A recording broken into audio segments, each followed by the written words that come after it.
Hi. Go. How are you? Wow. Pretty Say a nice. couple more words real quick.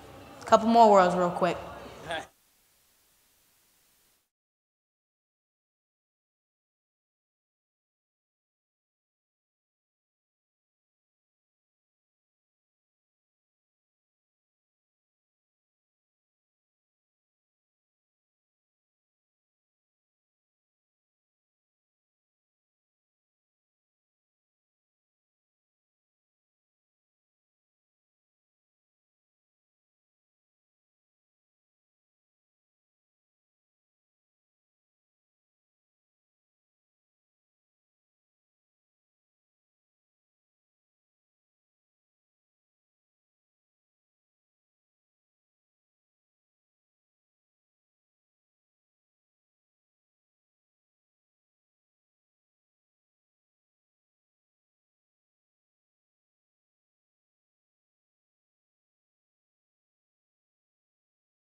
Hello, METC.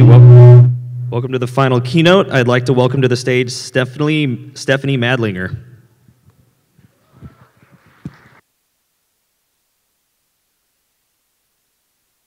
All right, we've had a wonderful 3 days, haven't we? All right, thank you.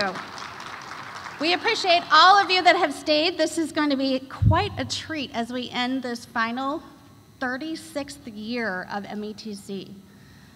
So, what I want to do is basically go over real quick. We have featured speakers and spotlight speakers still in the room that have provided you not only their local and global connections, but their skills and expertise over all 3 days as classroom teachers who are walking the walk and talking the talk. If you're still in the room, spotlight educators, please stand so we can recognize you.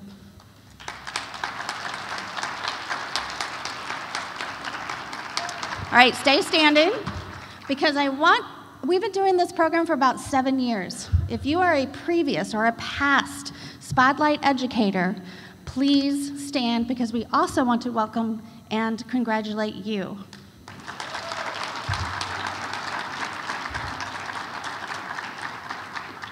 Without their knowledge and skills, we would not have much of a conference around here, but we also want to recognize the great things that they're doing in their classrooms.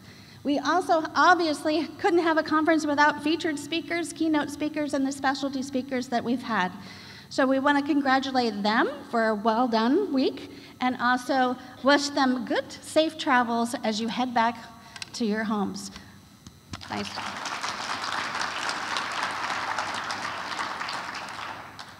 And METC is more than a conference. So besides the last 3 days of what you've done together, learning here face-to-face, we have many communities online, many applications that you can connect to each other continuously. So we want to see you tweeting and blogging and sharing on Facebook and Instagram and Twitter, making sure that you continue those relationships and continue to have that C in METC, the community, throughout the entire year. Obviously, we cannot put on a conference like this without tremendous support from sponsors. These are our diamond, our upper level sponsors. Whoop. Uh-oh, what happened, guys? There we go. These are our diamond sponsors, and we want to make sure if there's any sponsors in the room, they're probably closing down their booths, but if any sponsors are in the room, please stand. All right. So yes, that actually takes into consideration the guys in the back and the guys in front of me as well. So CTI is helping us throughout that as well. So we want to make sure you continue to give them the love and the devotion that we've given them this week. Continue that throughout the week as well and beyond. Another thing that we can't do without is our volunteers. So we have many, many different volunteers that have held up the Ask Me signs, that have put on our lovely green aprons, that have provided professional development support throughout the whole year. If you have been a volunteer, please stand, either staff or one of the Ed Plus staff. Great. Nice. All right, some of you get to stay standing because you are also part of the PAC, which is the Planning Advisory Council for METC. They work year-round, not just for the conference, but everything that we do for METC. Those folks that are still standing have helped continue to get the ISTE certification, the professional development that we provide, the advocacy that we do across the state of Missouri and beyond. So these folks are your leaders in the region, and we really want to support what they do, and we thank them for their time.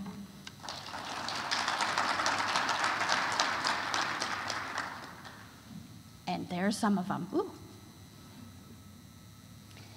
And last but not least, well, we've got a few students.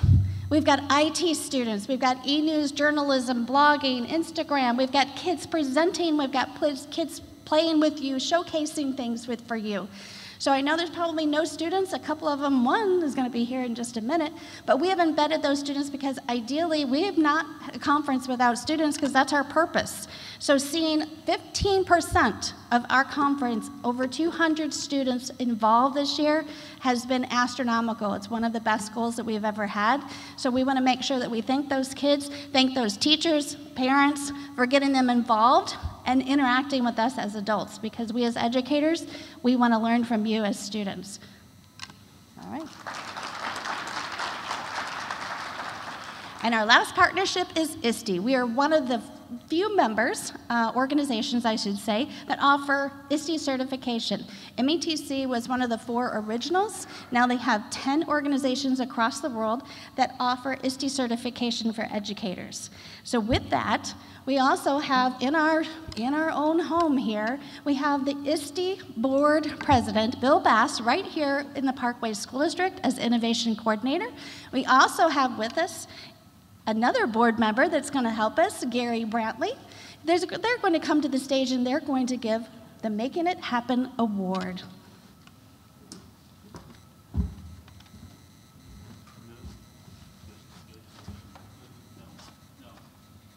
Good. Oh, there we are. Hi. Good afternoon, everyone. We are super excited to be here today. Thank you for continuing on with us, and you made it. Congratulations, all the way through to the end. So I just want to tell you a little bit, on behalf of the board, I want to tell you a little bit about the Making It Happen Award. The Making It Happen Award honors outstanding educators and leaders who are committed to transforming education through innovative technology integration. This internationally recognized program identifies visionaries around the world who cultivate connected, empowered learners in all schools. The International Society for Technology and Education, ISTE, and its affiliates have presented this award to more than 700 worthy leaders since the program began in 1995. If any of you have received this award that are still here, if you would please stand. Yay, Diana! Good. This award celebrates something that's very important. Those innovators who demonstrate extraordinary commitment, leadership, courage, and persistence in improving learning opportunities for students. These often are the people who are doing so many impressive things that they don't fit into a typical award category and rarely receive the recognition they deserve. I think you'll find that's true when you hear about our winner this year. Winners will receive an exclusive Making It Happen jacket, an award, a certificate, a lapel pin, a 1-year ISTE membership, recognition within ISTE, and an invitation to the award celebration at the ISTE conference. And best of all, they will join the ranks of a very distinguished group of leaders around the world who continue to make great things happen every day. All right, so let's talk about this METC Outstanding Leader. As a teacher for more than 25 years, Ms. Kelch has taught and empowered thousands of students.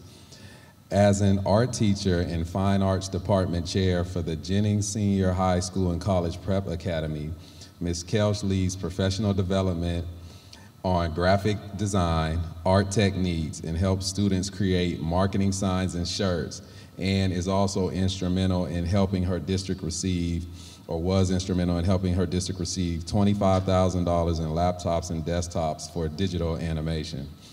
Years ago, Ms. Kelch started the first digital animation class in a high school in Missouri, and now teaches teachers how to do the same. She has since created a district strategic plan for the art department, connecting to the 21st century and digital needs and workforce development in marketing, animation, and graphic arts. We are thrilled to have Ms. Jennifer Kelch receiving the Making It Happen Award for Outstanding Teacher. Let's give her a hand.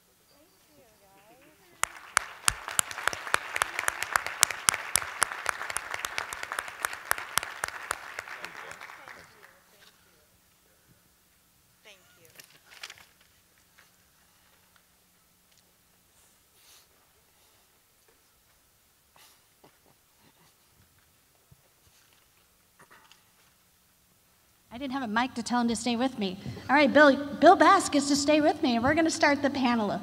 We're doing something new this year where, as you can tell, we don't have the 45-minute traditional keynote speaker. We'd like to change it up a little so you can learn a little more personalized. So we have had not only awards, but we also had panelists. We also have included students on the panel, and we'll end with a TED Talk. So don't miss and don't leave, because Joe's coming up right after the panelists. So welcoming to the stage, I would like for you all to come up in this order. Wonk. Joe Sanfilippo, who is the superintendent of Fall Creek. What are they? Go Crickets! Yes, these are my people. I love it. That's fantastic. We are the mighty Crickets, people. And Gary Brantley was just on stage, and he's the ISTE, again, Board of Directors, so we'd love to have him come up. He is actually with the city of Atlanta now. He started, or was most recently with the school district, but now he's with the city of Atlanta, so he's moving up into bigger and better things. So we'll see what happens, and see what he tells us this afternoon. Next up, we have April Burton from the Francis House School District. She is a teacher. She is a teacher, practicing teacher right now, who is also a previous Spotlight educator and is an innovative technology coach in the Francis House School District. And last but not least, Jacob, you can pick whichever steps you want. Wrong way. Jacob Grunwald is from the Orchard Farms Middle School, and he was chosen. I asked around a couple of our PAC members. I said, give me a kid. I want the best kid out there. We have a lot of good kids. So Jacob was chosen to be a representative of this panel. Just like yesterday we had Michaela, today we've got Jacob. So we welcome you to the stage, and we're going to start off with a question.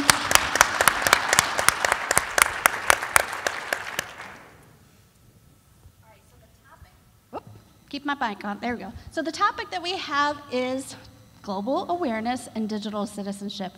We will tell you we gave them the questions last week, so they should be ready. So, number one, we said, how have you engaged, and we're just gonna go right down the line, all right? How have you engaged with both local and global communities to enrich the lives of learning beyond your traditional classroom or organization? So Joe, we're gonna start with you and keep on going. One of the things I think that's really important about making the connections is that if the only perspective that we have is within the context of our own school, I think we're really missing out on the opportunities that we have across the board. So making global connections has made our teachers better because their audience changes, and when the audience changes, your effort changes in terms of how many people get a chance to connect in that capacity. It's also helped us not only from a from a pedagogy standpoint, but it's also helped us from a connection standpoint in that we make connections with groups like Spectrum Industries, which are here right now. And Spectrum Industries has come into Fall Creek to do some work with our teachers in terms of best practice when it comes to furniture space and furniture. They build carts for us, makerspace carts and Sphero carts, and then our teachers and our kids get a chance to really provide feedback to them about what works and what doesn't work. And then when we go to conferences like this, we can see Fall Creek kids in all their promotional materials and all their connection materials, and they get to see themselves on a global stage, which is really cool. Yeah, and I agree with everything the superintendent is saying. I feel honored to be sitting next to one, as they were a part of my growth over the last 7 years. But, as you start to look at global citizenship and the connections that you make with that, I will tell you, being in a very diverse school district, and I said this earlier, we had 147 different languages that were spoken inside of our school district. And so one of the things that we had to focus on was making sure that our students were prepared globally to kind of go out in the workforce and to be prepared from a technology standpoint to integrate themselves into society. And so digital citizenship was something that we started when I was there probably about 6 or 7 years ago, and we made sure that it was a part of the curriculum. But what the leaders inside of the school district made a conscious and intentional decision to do was make sure we expanded that outside of just our local school district, but also around the globe, not just inside of DeKalb County School District where I was, but outside, because it was a melting pot for refugees. And so we had an intentional focus and also collaboration focus as it relates to digital citizenship, and also to make sure it was inside of our curriculum from day one. So. Well, for me, it was always a goal to connect my students with experts in the world. So I was a former French teacher, and who better to teach my students French than other French teenagers? And so just, it was a natural connection. But I always tell my teachers, teachers in our district, anything that students are turning into, they can get the perspective of someone in that field or someone who might also have a similar, or an opinion, but maybe not similar, from across the globe. And it really, with technology, it is so easy to make those connections. I mean, with Twitter, it really just takes a couple, tweets out and you can get some answers. But it just takes that effort to think, who could I connect with? Whether it's somebody right there in your own community or someone oceans away. I've done a lot of things like that. I've done a podcast on the Global Read Aloud for Miss Boschard's class. The book was Refugee by Alan Gratz. I've done 3 YouTube videos. One was a sports cast with my friend Aubrey on why sports are good for you and why they're important for the world. I've also done a parody on the song Thunder and made it into a map test song to encourage students to be ready for the map test. And I did another one where me and my friend, we were just dancing, we're just dancing because we like comedy, just having fun. I've also done a local news station, TV station from my elementary school called DES-TV. And I have done a project where we communicated with kids from India via Flipgrid and asked them about what a monsoon is like in India.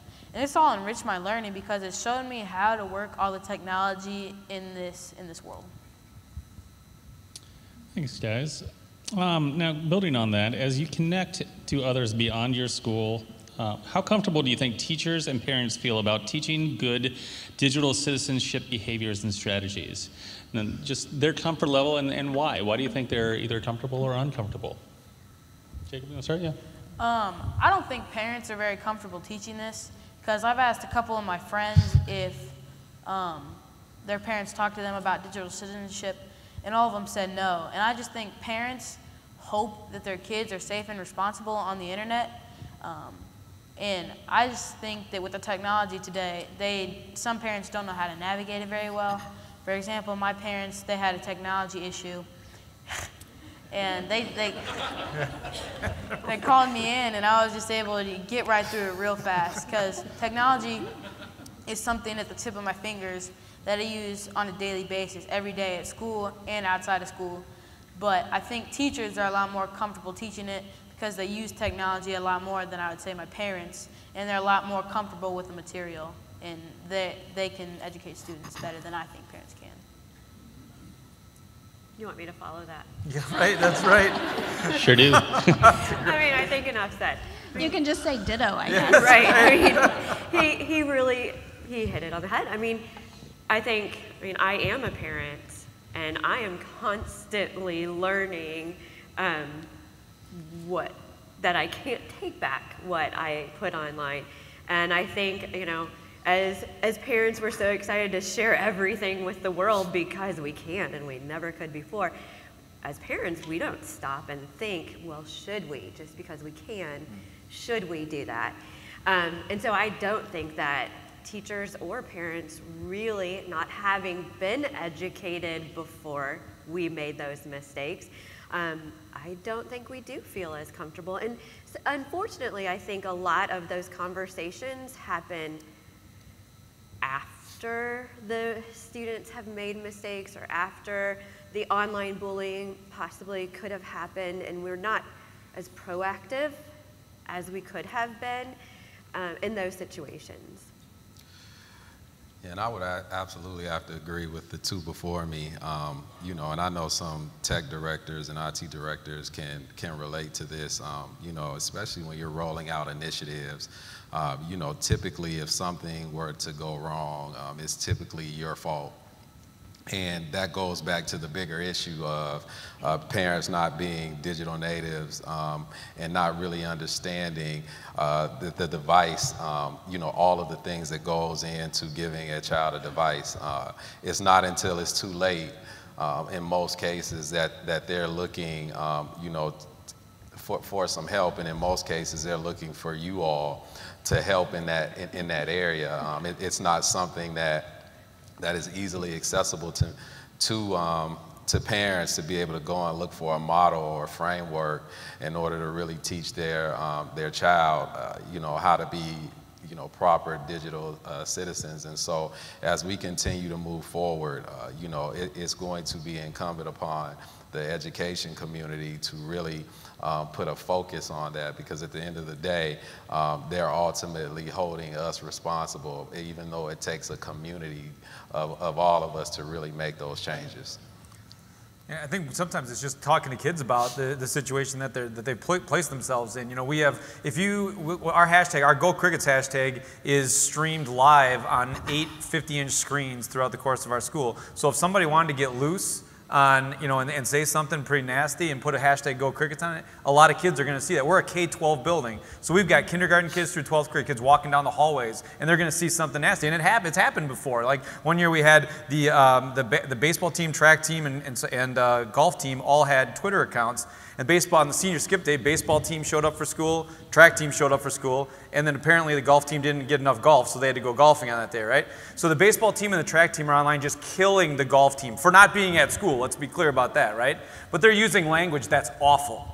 And it's popping up on these screens all over the place. And when you get into that place, you can be really upset and shut stuff down, or you can find the people that are responsible for those accounts, and you can find those by finding the first 5 followers of the account. And you find the people that are responsible for them, and you just have a conversation with them. So I found one of the kids, I'm like, hey, Nick, my man, I gotta tell you, I love that you guys have this account, but I gotta be honest, when you use language like that, and you use that hashtag, I've got 6-year-olds that can read it when they walk down the hallway.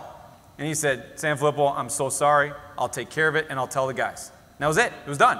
5 minutes, everything's gone. Have a conversation with them. It's not always about shutting everything down or calling their parents or making a huge deal of it. Have a conversation with these kids. They make mistakes just like we make mistakes. And the more that we're invested with them, the better we're all going to be for it. So to follow up with that, we talked about adults to a great extent. So how do you think students currently rate their own digital citizenship skills? And then, what kind of things can we do to help kids be more aware? Yeah. Yeah, I'll just to kind of keep, and I like going, before Jacob, which is, I'm actually just sitting up here thanking him that he didn't apply for my job when I did. All right, so see, I think that it comes down to, are you having conversations with these kids? And they're going to make mistakes, but I don't know how they would rate them. I think they would rate themselves as like competent at the same time. You don't know what you don't know. So having great conversations with them and just understanding the impact of what those decisions are and what they could come to be from like a going to college standpoint or anything like that, or playing or going into athletics at the college level, and whether or not coaches are going to accept some of the digital footprint that you have. Those kinds of things just need to be talked about. Yeah, so that's interesting. I'm from Atlanta, not originally, but I always wondered how the CEO from Chick-fil-A got them to just kind of say "my pleasure," and so I figured out that it took years and years and years and years. They said he would just get on stage and say, "Please just say my pleasure, my pleasure, my pleasure," and after a while, it started to ingrain itself inside of the culture.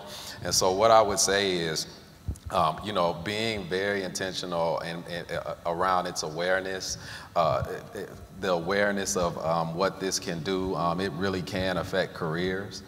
We see it every day. It affects lives. And so I think more so than anything, really honing in on this daily, even infusing it inside of the curriculum. In my opinion, just like we have math classes every single day, we should really be having digital citizen conversations every day, because it's only going to continue to have an effect on college recruitment. We see it every single day. Even speaking with Georgia Tech and different universities, they're looking at these things, and it could end you before you even start.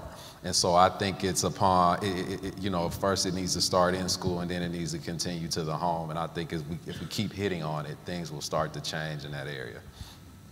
But I also think a lot, giving kids the opportunities. You know, we can talk at them and we can share with them these stories of how it can be so harmful, but that can scare them. But giving them and modeling for them these productive online conversations and giving them the opportunities to create videos and to share them with the world and to connect with others globally in positive ways can set those steps in motion for them to where that's part of their life, is that positive behavior. I would say most students would say that they rate much higher than adults, but I'll let Jacob weigh in on that. So personally, I think my peers' digital citizenship rating is a 4 out of 10. It's pretty bad, man. Just like on Snapchat, on everybody's stories, you know, who can come to the bridge or who can meet me at the park, because you never know, what if you have that crazy person added and the switch goes off in their mind like, oh, this is my chance, I can do something bad to this person. But I've personally experienced somebody trying to send me a message on Instagram. Obviously I declined it, but it made me want to make sure that I only look at messages from my friends, because my parents drill digital citizenship in my brain. Like, they recently just let me get social media, and I don't want my trust to be broken, and I don't want to be in a situation where I'm hiding anything. All right. Any other wise words? Very last minute. That's awesome. I'm not sure there are any more wise words after that. Anybody want to pitch in one last wise word? One word or 2 words of why? All right. We're gonna let Jacob end us. So I just have an idea. I think that there should be a mandatory class for students to take so they can learn about digital citizenship, like a core class where it's something that's required to be taken so they can learn about it and be safe, because who knows what technology is going to be in the next 10 years. It's already getting bigger and bigger and bigger with self-driving cars, you know. Imagine what it's going to be like. So students just need to be aware on what can happen and how to react around that. And I also think upcoming teachers should learn about it so they can be more familiar with the material and teach the students and educate the students on how to act when that kind of stuff would happen. All right, thank you. We have done. Wow. We're gonna thank our panelists, and we're gonna leave Joe Sanfilippo right up here. He's gonna switch out his computer for us. And as soon as Joe is finished, the prizes start.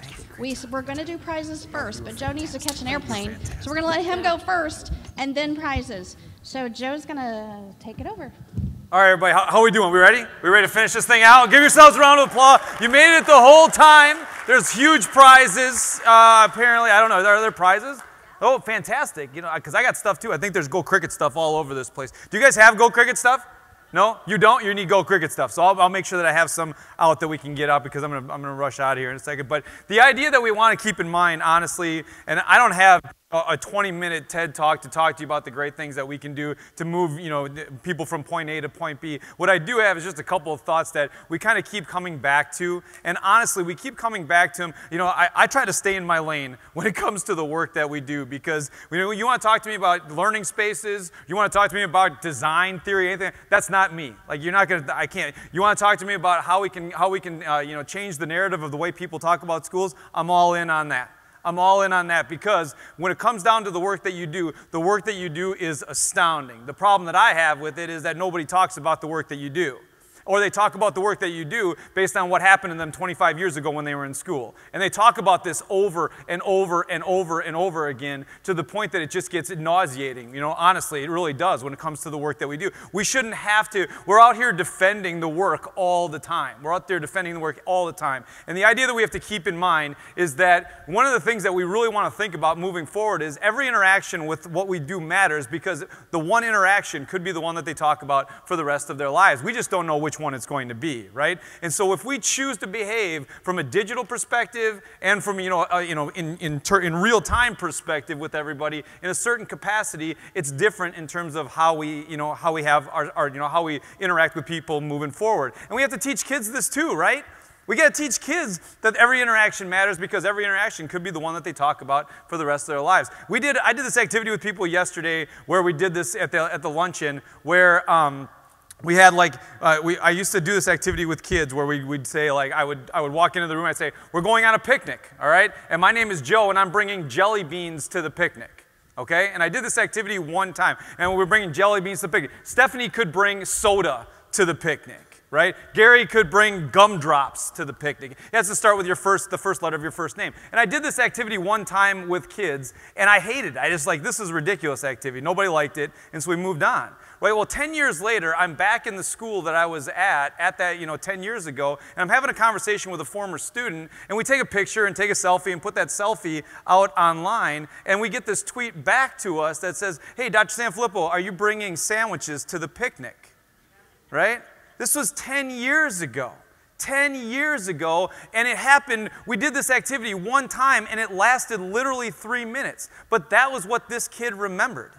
The problem that I have is that people are going to talk about you. We just have to decide what they're going to say, and we have a hard time doing that because we don't know what they're going to say all the time. And that's our job. Our job is to understand that we have this influence over people or with people all the time. We just have to know that every interaction matters, because it could be the one that they talk about for the rest of their lives. And when I talk to my staff about this, I used to talk to my staff about the idea that every interaction matters, because every interaction could be the one that they talk about for the rest of their lives. Every time that you sit down or you get down to, tie the shoe of a student, every time that you go into the parking lot to talk to a parent, every time that you talk to a colleague. If you want to see the culture of a building, walk down the hallway one time, and see how the adults interact with each other, right? That'll tell you what the culture of your building is, without question, because you model what we get what we model. We always get what we model. And kids are going to find out how adults are interacting, and that's how they're going to talk to each other all the time. And when I talk to my staff about the idea that 30 seconds matters, and every 30 seconds we either build or kill culture within the context of our space, they're like, yeah, you can't do that. It's way too short. And I'm like, no, you can build it in 30 seconds, and I can prove it to you. And I'm going to prove it to you, too. And anybody who's been in my session is feeling really queasy right now before. So everybody stand up, please. Everybody stand up. All right, Bill, come on up here for a second. Bill's going to be my partner.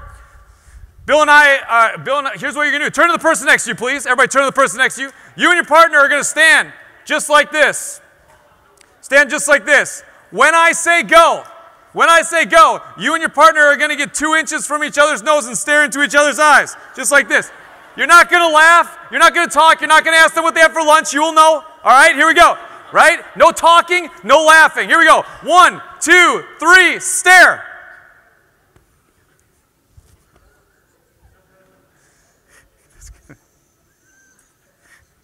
Time. All right, hold on. Time. Okay, I love watching that from up here. Thank you, Bill. Give Bill a round of applause, please. Okay, I love watching that from up here. Stay standing. We're not done. No, we're not done. Okay, it's because as soon as I say stop, everybody does this. Oh! And then they say, that was the longest 15 seconds ever. Okay? Don't tell me you can't change culture in 30 seconds when after 15 y'all looking for an exit strategy, all right? That every interaction matters, but here's the thing, we just don't know which one they're going to talk about. We just don't know which one they're going to talk about. Now, I'm going to give you 30 seconds again, right? This time we're going to do something different, so take out your phones, please. Everybody take out your phones. All right, here's what I want you to do this time. Now, what we're going to do is, with your phone, I'm going to either get on social media or put it on, get it in a note somewhere where you can type this up, where you can share this with somebody later. But I want to know, either on social media or just like I said on your notes right now, one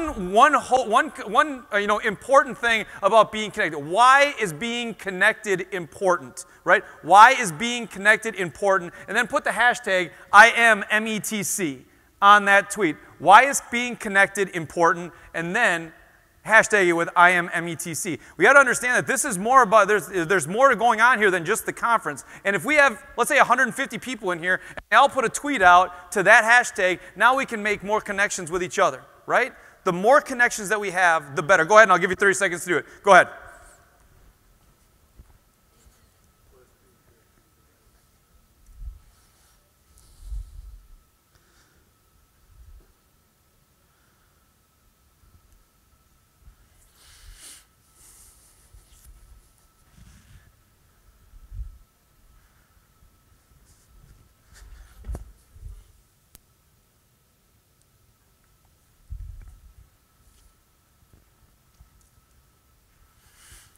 All right, when you finish up, have a seat. Good. Here's the thing. The thing about these 30-second activities, I used to do that 30-second activity, you know, that stare into the eyes. Honestly, do this with your staff once. It's crazy, right? Do this with your colleagues. Do this with your kids. And then come back and do it a month later, or 2 months later, or 3 months later. I'll tell you this. When you do it, if you do it once and then you come back to it months later, you do the exact same activity, the kids in your class or the people in your building are going to do this. As soon as you say stand up and go face-to-face with each other, they're going to do this. Ah! Don't make us do this. You already made us do this. And then you can tell them, you know what? We did this 3 months ago and it lasted 15 seconds and you still remember what that felt like. So don't tell me that you can't change culture in 30 seconds, right? Every interaction matters. Every single interaction matters. We just don't know which one they're going to talk about ever. So we got to be very mindful of every one that we do. And for us, honestly, when it comes down to the work that happens in our space, I think there's been a distinct difference in how we talk about the work that we do, right? We went from being really proud of the work that we do to defending the work that we do. And I honestly believe there's a huge difference between being proud of the work and defending the work. Because when you're proud of the work, you say something positive, and you're hoping for some positive back. When you're defending the work, you're waiting for somebody to say something negative to you so you can defend it again. And then often what you do is you extract yourself from the conversation because you don't want to keep defending that work. If you're proud of the work and you know you're going to get some positive feedback back, you'll continue to do it. But the minute that you know that you're going to have to defend it again, you take a step back because you just don't want to do it all the time. And then when we stop talking about the great things that we do, we allow other people to talk about the work that we do like they know what's happening, even though they haven't been in school in 15 to 20 to 25 years. And then their narrative then controls what goes on outside of our school, right? You think, like, we've won a couple of awards, and it's been fantastic. We won a couple of awards, so we'll have legislators call us now. We'll have legislators call us and say, we'd love to come to your school. Love to come to your school. And I'm like, absolutely. Absolutely you come to our school. You come to my school and you sit down in a second grade classroom and you stare into the eyes of an 8-year-old and you make him feel safe. Do that. And then tell me how much money we get. Right? And I dare you legislators, I dare you to tell me that my people work 9 months. I dare you to tell me that. I dare you. You couldn't last 9 minutes in my classrooms, man. No way. These are the people that are making decisions because we're not talking about the great work that we're doing. And the more that we connect locally and globally in terms of the work that's happening, then we have more people talking about this great work instead of us feeling isolated that we can only do it in isolation and it never goes beyond what we're doing, right? You have an unbelievable opportunity. Every single day, you have an unbelievable opportunity with every kid that you have in your classroom. You have the opportunity to be the teacher that they tell their own kids about. You do. That's what you have. Every day, you have that. You have the opportunity to be the story that they tell. That's what you have. You know, we spend so much time at the beginning of the year making sure, like, the cat poster that hangs on the wall that tells the kid to hang in there is perfectly placed on the wall, right? Let me tell you, the cat poster that hangs on the wall that tells the kid to hang in there doesn't make the kid hang in there if when they look in your eyes, they don't think you want them to hang in there. You got to be there for them. And you are. You all are. But that's not the story. Because we use words like this. We use just. I'm just a teacher. I'm only a teacher. When you use words like just and only, you devalue the incredible work that you do. And when you devalue the incredible work that you do in front of people outside of our system, it gives them license to devalue you too. And that's not fair. Because you work way too hard to be devalued in any of the work that you do. You change lives. You make people feel like they can. You make kids believe. That's what you do. That's what you do every day. And I want to tell you, if you got to do this, if you got to use this word, can you please put it in the right place? Can you please? Instead of you're not just a teacher. You're never just a teacher, ever. Maybe you're a teacher just like Mrs. Schusted, who in first grade let me sit on her lap and cry for what seemed like hours because my grandma just died. Or maybe you're a teacher just like Mr. Pentek, who in 7th grade wouldn't let me give up on a CPR presentation, which was the first time that I ever spoke in front of a group of people. Or maybe you're a teacher just like Coach Nices, who sat with me after practice and shot free throws for 2 hours. He knew I didn't want to go home alone because I just drove my dad to rehab the day before. That's who you are to these people. Okay? When our kids need a hug, we give it to them. When our kids need extra food, we give it to them. When our kids need time, we give it to them. So when kids give us an opportunity, when we have a platform to tell the stories and make connections globally and locally, we need to give it to them. And if we never give up the opportunity to say something great about our kids, our school, and our community, we can change the way they talk about the amazing things that you do. Thank you for everything you do for kids. I appreciate it.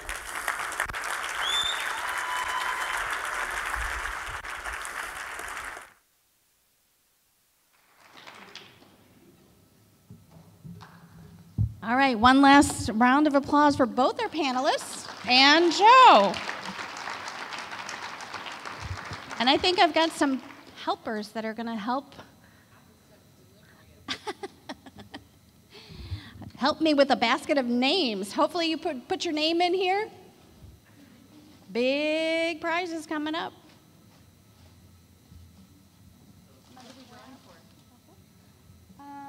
Where is our prizes? Over there? Somebody want to grab that wagon there?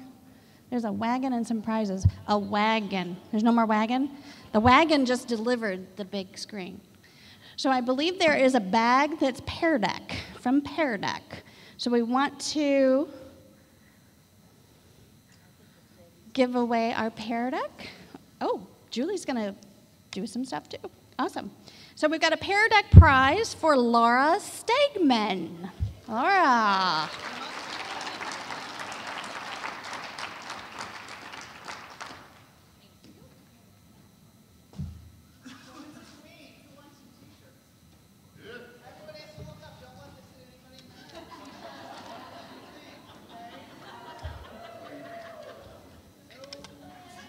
Hey, Stephanie, can you write down Laura Stegman for Pear Deck?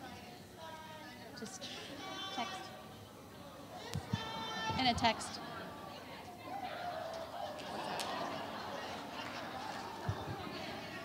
All right, thanks, Julie. Next up, we have a $50 gift certificate from the Missouri Retired Teacher Association. Is that right, Julie? Yep. For Jackie St. Clair. All right.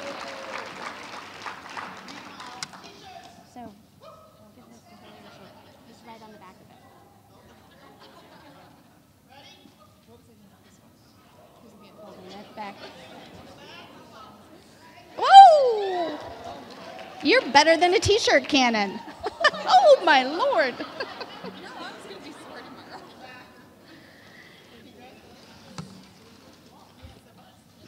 All right, next up we have here, I think that's a tiny one there, actually.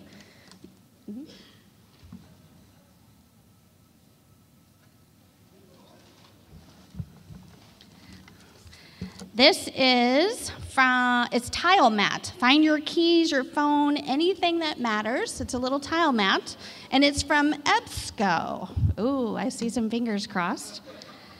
This is for James Hamtack. Are you in the room? Woo!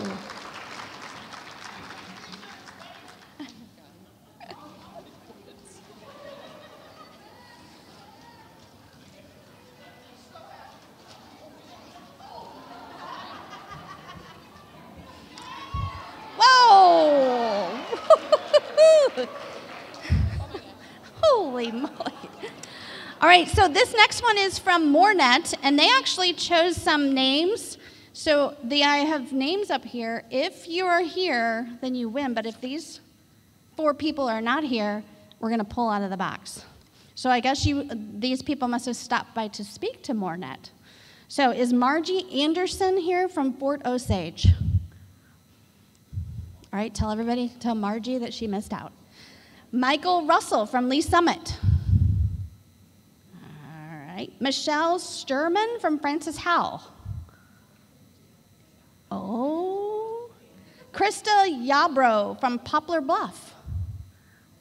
Oh, the must be present to win. See, all you paid attention. Oh. Take that. This is Ryan Sullivan, and he receives a Spiro Mini from Morenet.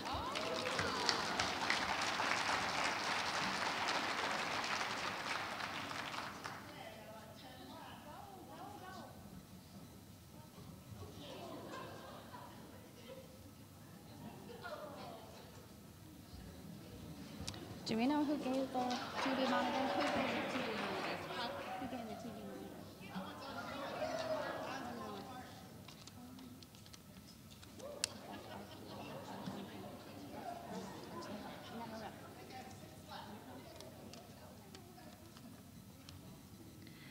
Next up, a 3D drawing pen.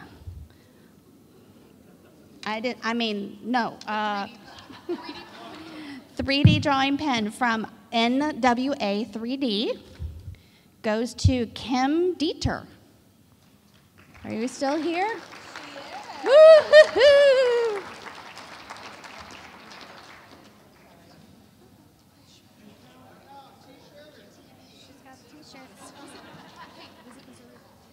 Nope.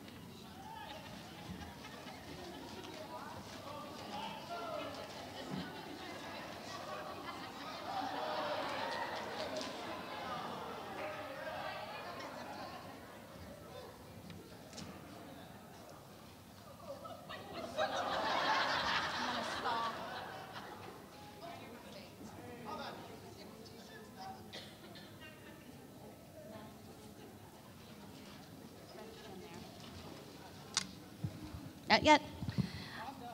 Oh, you're done. Oh, man, it's okay. We have the next one that is a scholarship to METC 2020, so you get to come next year, to Elizabeth Stevenson. Woohoo! So, Elizabeth, you're going to speak to Stephanie, and we'll get your total contact information, and we'll send your certificate to you. And the big, big prize, you're going to have to fit it in your trunk, which it is a smart TV. Is that what it is? A big monitor, smart TV? From NetRef. Jennifer Kelch. So she's our teacher. What a way, you're making it happen, and you walk out with a smart TV. All right, anybody have any last minute things that they would love to share? We've got a couple of students still in the room, and we have also some PAC members still in the room. We would love for you to share that with each other and continue that conversation and connect with each other as you walk out. Remember #IMMBTC, and we'll see you next year. Oh, wrong way.